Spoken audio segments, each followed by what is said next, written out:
So give us the background of how did Digital Underground get started and how did you become involved?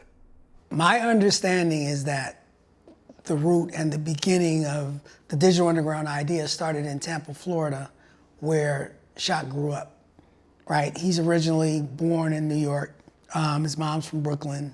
I believe his family's from Brooklyn, but he said he spent a lot of times growing up in Queens, Far Rockaway. But he went to, I believe, junior high and high school in Tampa, Florida. And that's where his crew started. Him, Kenny K, Omar, I can't remember some of the other names, but his crew in Tampa, right. Which a lot of them are still around, right? But he eventually, so that was the idea and that was the crew. It wasn't until he came west to Oakland in the Bay Area that he hooked up with Chopmaster Jay, Jimmy Dwight.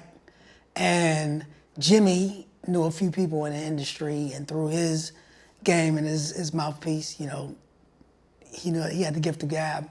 He was the one that helped actually secure an actual record deal for Digital Underground. It led to H.M. Gregory with TNT Records signing Digital Underground in 1987, I want to say, right. Ish. Yeah. And the first single came out, which was Underwater Rhymes in 1988, and the B-side was Your Life's a Cartoon, right?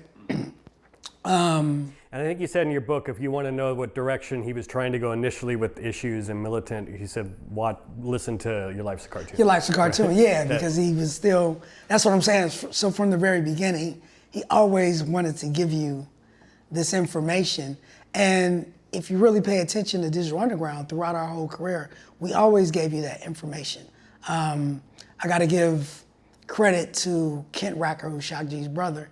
He always said we hid the vitamin in the Big Mac. You know what I mean? Right. So we would give you the information, but we always made it fun.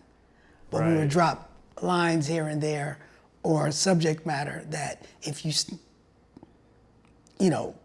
macro, if we step back, we're giving you a message about self-value in the Humpty Dance or, Kiss You Back, it's unity. It's like, let's all get along. Things like that. It's like I've produced a bunch of content or shows for Discovery.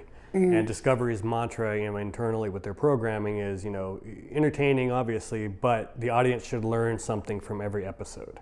Yes. There's that, like you said, the vitamin inside the Big Mac. Yeah. Yeah.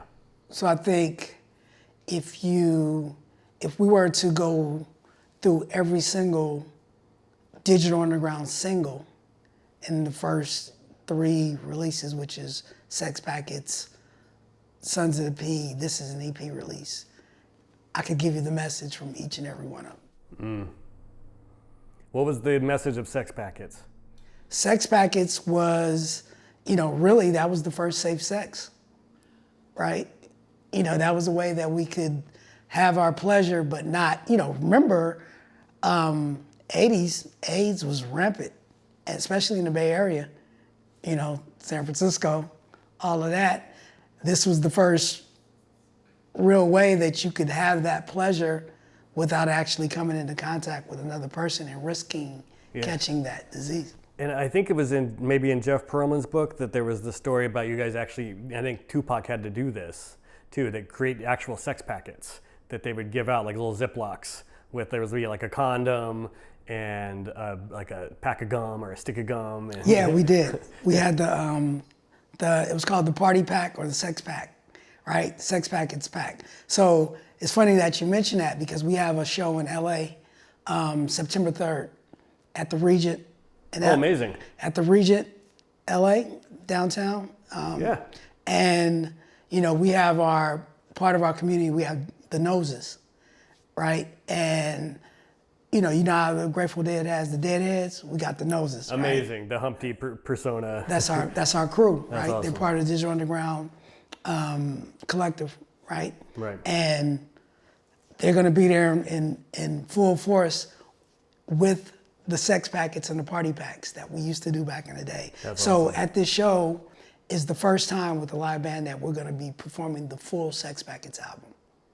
So Wow. if you're watching this, you definitely want to come to the region downtown LA.